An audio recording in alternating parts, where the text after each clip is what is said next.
शेतकरी ब्लॉगमध्ये आपलं स्वागत आहे मित्रांनो. तर आपण फायनली पूर्ण काम हे जो एवढं दिन दिसत आहे हा पट्टा, हा पूर्ण प्लॉट आपला झाड दिसत आहे पण पट्टा आहे तेवढा आपण सगळे एकत्र मका गोळा करून टाकलेला आहे.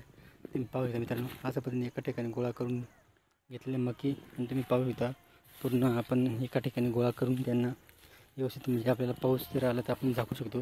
आणि त्याच्यात असं एवढे आपला मका एका ठिकाणी गोळा केलेला आहे आणि मका तुम्ही पाहू शकता अशा पद्धतीने खराब झालेला आहे मित्रांनो. तरी आपण एका ठिकाणी गोळा करून घेतला आहे आणि त्याला सुकत करून दिलेलं आहे, जेणेकरून याशी जे झालेलं आहे म्हणजे याशी जे उगलेलं आहे ते म्हणजे सुकल्यानंतर ते व्यवस्थित होईल. काही दाणे ते खराब झालेले आहेत मित्रांनो, पण आपण तसे गोळा करून घेतले असे पद्धतीने शेतकरी झालेले नुकसान. पण काय करणार, जे आलं ते जे बी भेटणार आहे आपल्या मित्रांनो.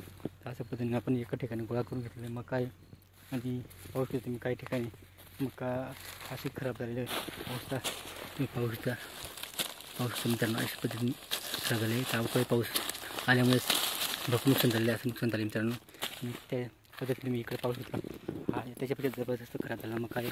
पाहू शकता मित्रांनो, डायरेक्ट असं डेर आलेले आहे, असं पूर्ण उगलेलं आहे. जास्त उगलेला आहे तो आपण एका साईडला काढून टाकलेले पाहू शकता. आणि हे पूर्ण एका साईडला ते काढून टाकले. याच्यात पण आहेत भरपूर, पण याच्यात पण आहे तसं नाही.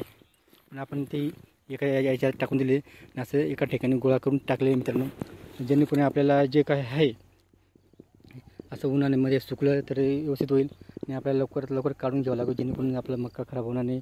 मग खराब तर भरपूर झालेला आहे मित्रांनो, पण आता काय करणार, जे भेटलं त्याच्यात ते समाधान करावं लागेल. कारण की सगळ्यात असं अवकाळी पावसाने पूर्ण वाट लावून टाकली मित्रांनो आणि पूर्ण शेतमाल खराब करून टाकले. चारा सुद्धा खराब झालेला आहे, पण तसंच आपल्याला सुकून आपल्या बैलांसाठी चारा सुद्धा आपल्याला एकत्र गोळा करायचं बाकी आहे.